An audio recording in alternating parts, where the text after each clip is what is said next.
Saya sekarang punya 275 triliun cash nganggur. Jadi kita lagi diskusi dengan mereka bisa terima berapa sih? Kalau waktu Bank BUMN kan saya paksa, karena saya takut juga banknya ada berasnya BUMN kan. Ini dana yang lebih murah dibandingkan cost of fund-nya mereka. Nah, jadi kalau teman-teman ingat, kita berikan bunganya adalah sama dengan remunerasi kita yang ada di Bank Indonesia. Itu adalah 80% dari suku bunga kebijakan. Yaitu kalau dengan suku bunga kebijakan terakhir itu jadinya sekitar 3,8%. Itu tentunya lebih murah dibandingkan cost of fund perbankan yang kita tempatkan cash kita. Sehingga ini perkembangannya cukup menarik. Sudah ada realisasinya berapa? Ini ya, rata-rata udah cukup tinggi. Mandiri sudah menggunakan 74%-nya, BRI sudah 62%, BRI 50%, BTN 19, BSI 55%. Jadi ini kita harapkan akan terus berlanjut, karena saya ulang ya, tadi bukan hanya kita pindahkan cash-nya, tetapi bunganya lebih murah, sehingga mereka tentu akan memprioritaskan menggunakan uang ini untuk disalurkan ke sektor real. Ini yang ingin kita lihat, dan ini memang yang kita harapkan terjadi dengan perpindahan cash tersebut. Sudah ada permintaan dari beberapa bank yang lain untuk mendapatkan juga penempatan cash dari pemerintah, sehingga ini terlihat bahwa ini kebijakan yang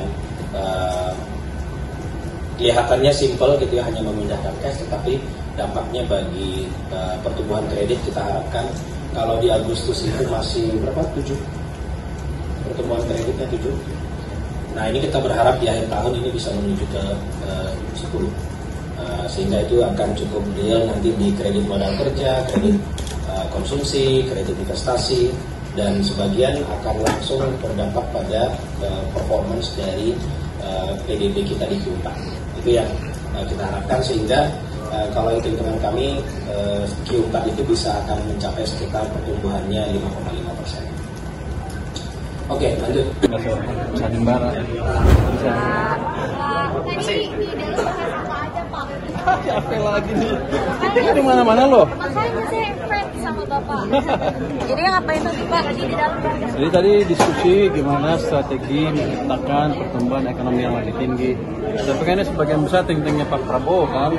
Dia bilang ya kerjaan saya ya menjalankan apa yang mereka desain. Dengan approach yang agak beda sedikit.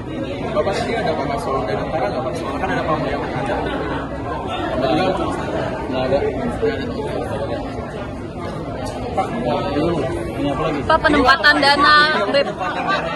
Bank Jatim sama Bank Jakarta itu tuh sudah ada dana berapa besar pasti yang diinjeksi sama PMK? Saya sekarang punya 275 triliun cash nganggur. Jadi kita lagi diskusi dengan mereka bisa terima berapa sih? Kalau waktu Bank BUMN kan saya paksa, karena saya takut juga banknya ada berasnya BUMN kan nggak bisa Himbara. Jadi saya akan sedang diskusi dengan mereka. Saya kirim transparansi ke mereka, cek berapa konsentrasi dan tambah-tambahnya. Kalau nggak bisa ya udah. Tapi DKI mau kelihatannya, dan Bank Jatim juga saya ketemu dengan gubernur di sana kan. Sepertinya mau, karena bank-bank BPD-nya yang lain kurang ada juga. Kalau saya masih ke Bank Jatim, mesti cepat di daerah ini cepat. Kita mengembangkan daerah yang lebih berat. Pak, ada berencana narik berapa lagi Pak? Oh, di sini loh. Pak Purbaya. Ini mana-mana. Kira-kira sudah ada rencana Pak kapan di penempatannya Pak? Saya coba dulu itu, saya lihat karena yang Kamera Pak? karena backingnya kuat itu kan, satu kamera jam, satu kamera jam jauhnya besar. Jadi saya ngerasa lebih aman kalau bisa taruh sana. Kalau uangnya misalnya hilang, saya potong aja di uang ada selesai. Begitu mereka siap langsung masuk. Uangnya udah siap.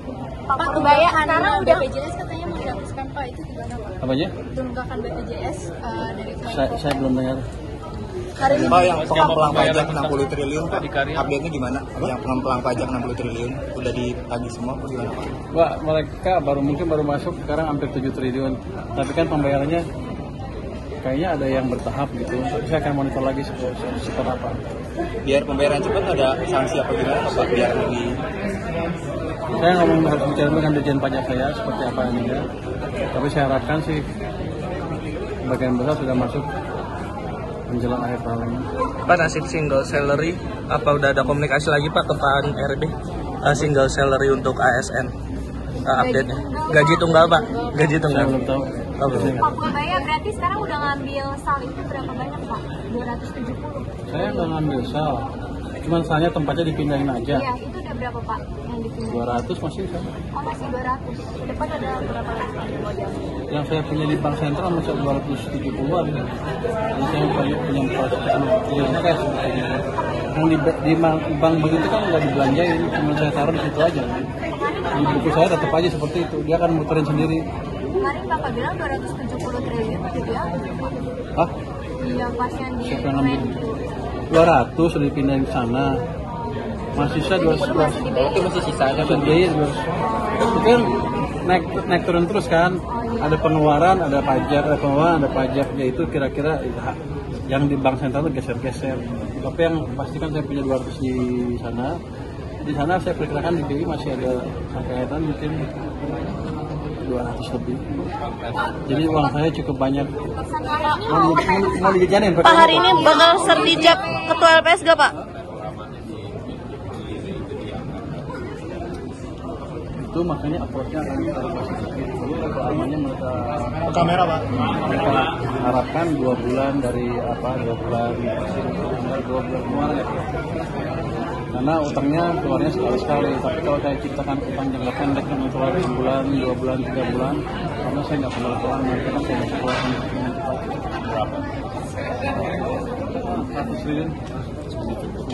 Pak, hari ini sertijab sama Ketua LPS gak Pak? Antara BRI sama Mandiri kita tambah lagi Pak dari dana yang kemarin. Nah itu kira-kira gimana Pak?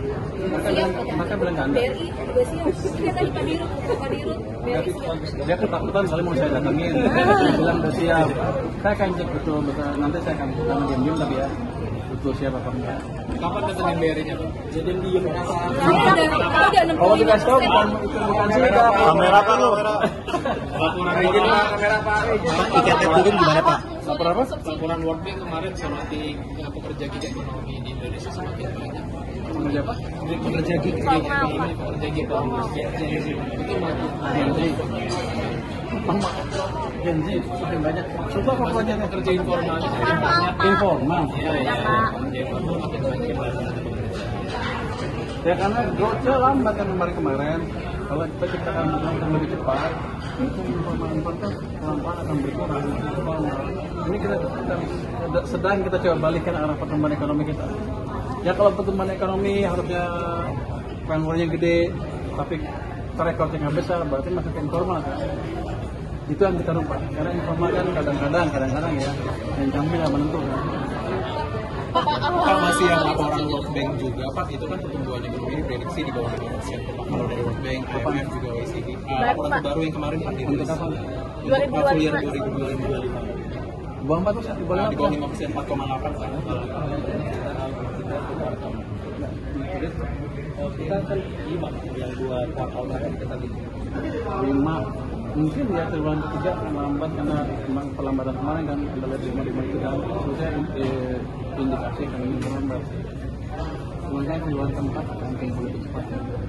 Sekarang kita tumbuh di satu banyak dari 8 ke 11% naiknya.